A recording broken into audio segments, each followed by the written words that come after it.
Imagina viver em um mundo onde você não envelhece, mas precisa passar por uma avaliação brutal para decidir se você pode ou não ter filhos. Essa é a premissa de A Avaliação, filme que chegou discretamente no Prime Video, mas que entrega uma distopia poderosa, com atuações intensas e reflexões profundas. Fica comigo, porque hoje aqui no CG a gente vai analisar e vai mexer com a sua cabeça. Mas, antes de começar, você já sabe, né? Deixa seu like no vídeo, se inscreve no canal e não esquece de marcar o sininho de notificação para não perder nenhuma novidade aqui do CG.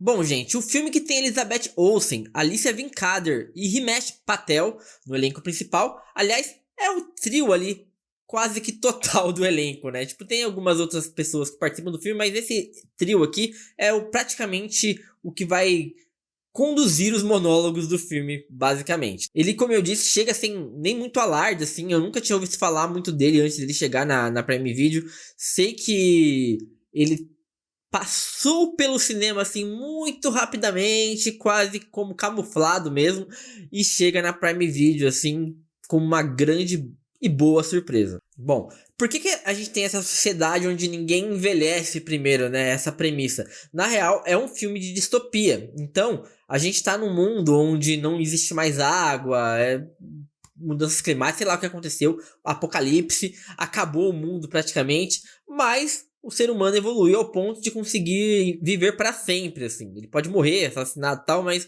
ele não envelhece, então ele pode viver eternamente, só que ele não pode se reproduzir, porque como não tem água, a água tá escassa, não tem... o ar na Terra também não é lá essas coisas, então é tudo muito limitado, então o governo, sei lá, alguém, né, uma entidade, governo, escolhe as pessoas certas que podem se reproduzir para dar continuidade à humanidade, mas como ninguém envelhece, também não teria necessidade. Então a gente tem essa premissa. E esse casal, que é a Elizabeth Olsen e o Patel, eles querem ter filhos, querem ter um filho, né? Porque sim, porque a grande decisão ali de formar uma família para ser completa, eles precisam de um filho. E por isso eles decidem passar por essa avaliação do governo. A avaliação ela leva 7 dias, né? E determina se esse casal é apto, se ele é bom o suficiente para poder ter essa gestação. E a grande questão é que a avaliadora que é mandada para eles, que é a Alicia Vikander, ela é uma mulher meio dura, assim, sisuda, chega a ser grossa até, mas aí ela começa com umas esquisitices. Como, por exemplo, ficar simulando que ela é um bebezinho. E aí eles têm que entrar na brincadeira e tratar ela como um bebezinho, assim, meio bizarro tal.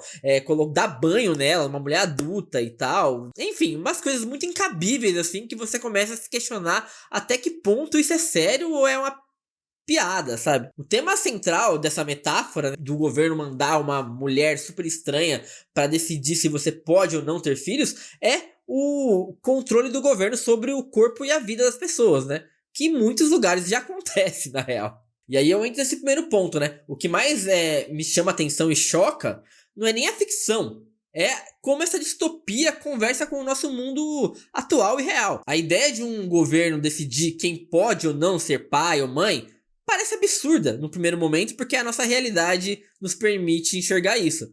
Mas a base do argumento é bem plausível se a gente pensar em políticas de controle de natalidade e regulação do corpo da mulher, principalmente, né? Aliás, proibir o aborto não é uma forma de decidir quem pode ou não ter filho? Tá, agora que eu já falei um pouco da premissa, né? Queria falar um pouco sobre a história, dos personagens e tal. E a primeira coisa seria o casal, né? De protagonistas, que é a Mia, vivida pela Elizabeth Olsen, e o Aryan, vivido pelo Himesh Patel. Esse casal, ele é um casal, assim, que... Cara, eles têm muitas dores carregadas neles, assim, dá pra ver. Ele é um cara que ele mexe com inteligência artificial, ele tá criando uma vida dentro de um mundo virtual ali. Ele chega a criar, no começo ali, um chimpanzé, né? E aí mexe com esse chimpanzé, como se fosse muito real mesmo, assim, de poder tocar, sentir e tal. E a Mia, ela é uma artista. que mexe com plantas. Ela tem uma estufa de plantas e tal, nesse mundo onde água é escassa e tal. Acho que o trabalho dela é bem, bem importante. E eles se amam pra cacete.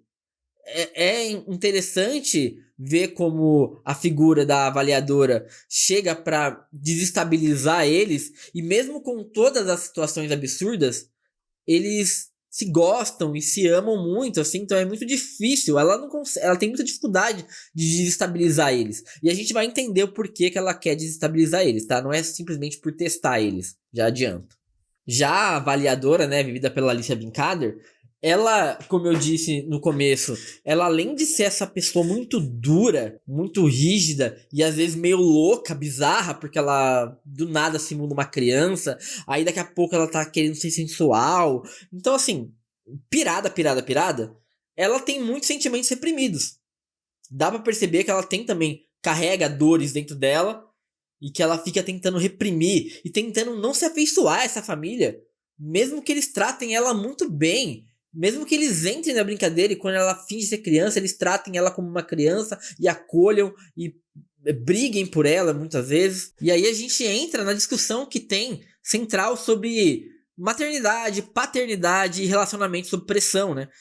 O trio principal é simplesmente, assim, na minha opinião, brilhante nos seus monólogos coletivos, porque existem vários monólogos coletivos. Sei que a palavra é meio estranha, né? Monólogo já sugere que é uma coisa sozinha, mas eles têm vários momentos de conversas longas, onde eles têm falas longas, assim, em discussões, em conversas, onde cada um tem o seu espaço bem grande, assim, e momento de atuar, e todos atuam muito bem. É um grande catalisador de sofrimento, eu diria. Cada um entrega uma atuação, assim, que, dependendo do momento, é incômoda, tensa, e principalmente real. O desconforto que a gente sente com as decisões, o desconforto que a gente sente com as decisões, as falas, os silêncios, é totalmente intencional. Isso é bonito como a vida, digamos assim, né? Outra coisa que me chama muita atenção é a diretora, gente. A diretora é a Fleur Fortune. Ela é estreante na direção, tá? É a primeira direção dela.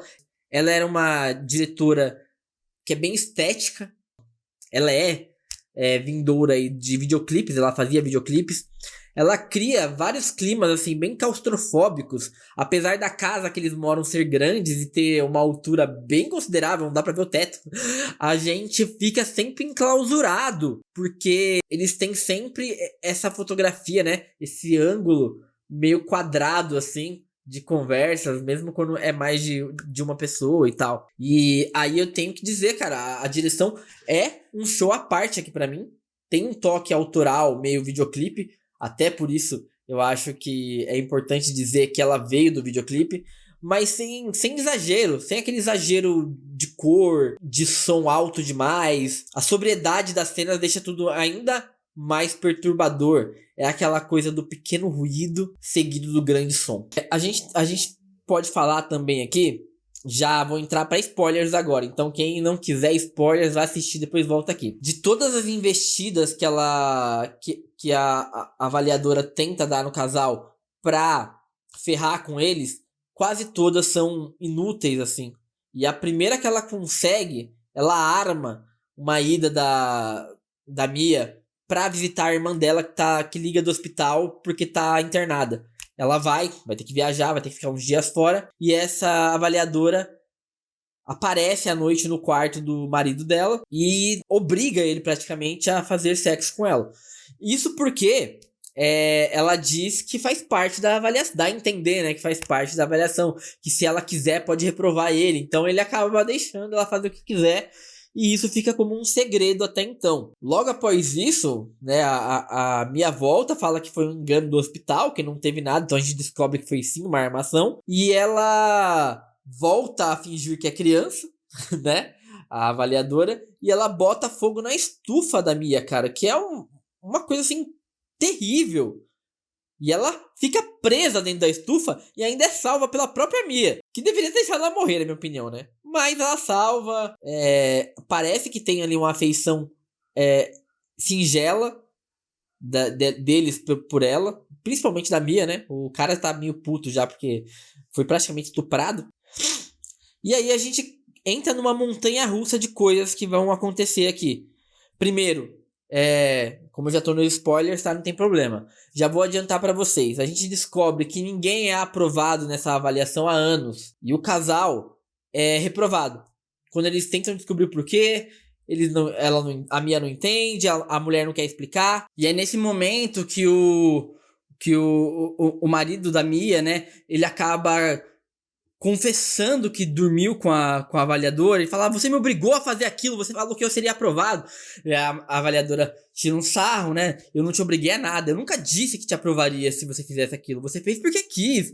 E aí causa um rompimento desse casal que se separa mesmo, assim, eles não conseguem mais ver pra onde ir. Com a partida da avaliadora, o casal tem uma grande DR, eles falam sobre ter filhos, sobre desistir disso, que ele tentou de tudo. Existem várias coisas que são passadas limpa. E aí o Aryan, ele pede pra Mia ir com ele até um local, leva ela pra um local, e aí a gente consegue ver um pouco do trabalho dele. Ele criou uma criança digital, de inteligência artificial, sei lá, uma criança virtual que parece muito real, que tem um corpo, tipo um bebê reborn da vida, sabe? Só que o bebê reborn vai crescer e tal, vai virar uma adolescente, vai criar, enfim, vai ter uma vida, e ele oferece isso pra Mia, que no começo pega o bebê, abraça, cheira, e aí se emociona, e depois ela percebe que não tem cheiro de verdade, de gente de verdade, que tem cheiro de plástico. E aí ela fica decepcionada e fala que tem que ir embora, que ela tem que entender. E eles meio que rompem aí o casamento. Ela vai embora e ele fica. O que a gente tem aqui depois, então? A gente tem um confronto. A Mia vai confrontar a avaliadora, vai até a casa dela, descobre onde ela mora e vai confrontá-la. E pergunta por quê. Que ela tem que entender por que não deu certo, por que eles não passaram. E aí é o grande plot twist do filme, porque a gente descobre, a nossa protagonista conta, na real, né, que o governo manipula esse processo, e que ninguém passa nesse processo, porque não tem como ter mais gente no mundo. Então o governo só mantém o processo para manipular as pessoas, manipular a fé das pessoas, né? Manipular os desejos, achar que as pessoas, fazer as pessoas acreditarem que elas têm chance, que alguém consegue passar nesse processo. Mas a verdade é que não.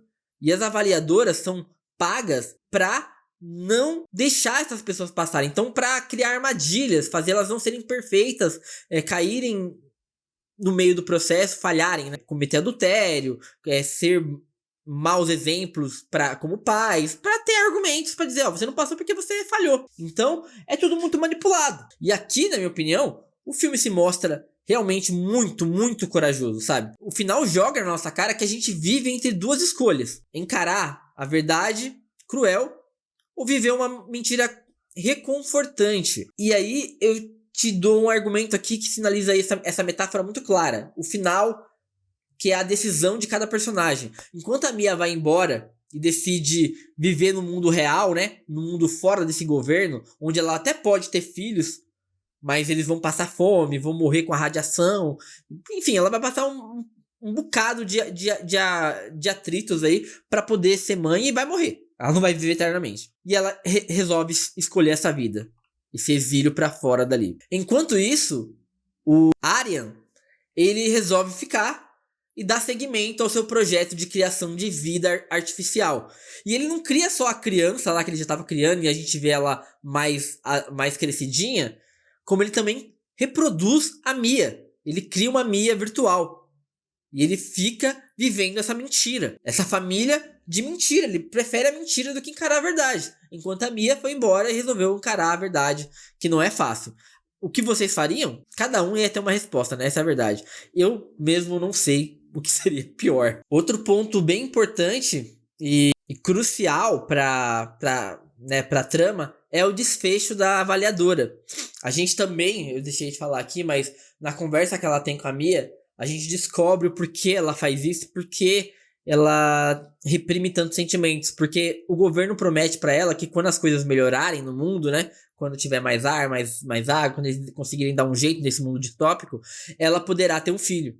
Porque ela tinha um filho até um pouco tempo atrás, mas ele morreu. Então ela guarda essa dor E ela faz isso porque só as pessoas, só as avaliadoras que conseguirem reprovar mais famílias, né, sem dó nem piedade, fazer essas famílias falharem, é que vão conseguir ter um filho no futuro. Então ela faz tudo isso porque ela também quer ter um filho. E o desfecho dela é trágico, porque ela, depois dessa família, ela vai pra uma outra, ela percebe que aquele mesmo desfecho, né, tipo, ai, como vocês são legais, eu vou preparar a sua cama, não sei o que, todo mundo trata ela muito bem.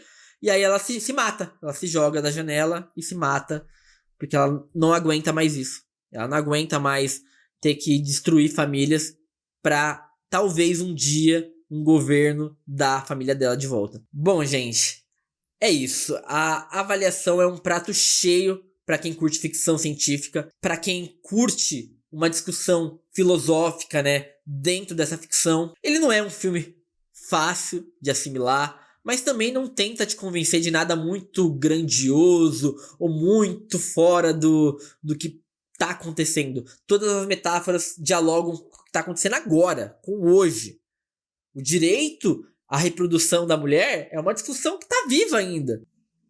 Muitos países têm a discussão sobre natalidade, o direito da natalidade ativa. Isso já foi até falado em discursos políticos aqui no Brasil, inclusive.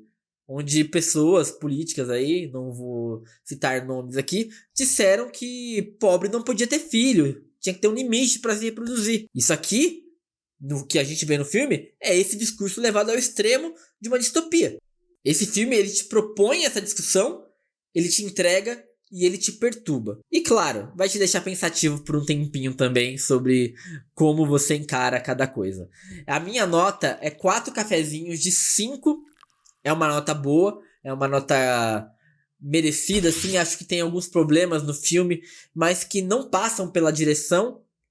Passam mais, eu acho, que por falta de orçamento pra gente ver essa distopia. A gente vê um pouquinho ali no final, quando a Mia decide ir embora dessa bolha, né? E viver a vida real. Mas a gente não consegue ter uma ideia clara de como esse mundo funciona visualmente.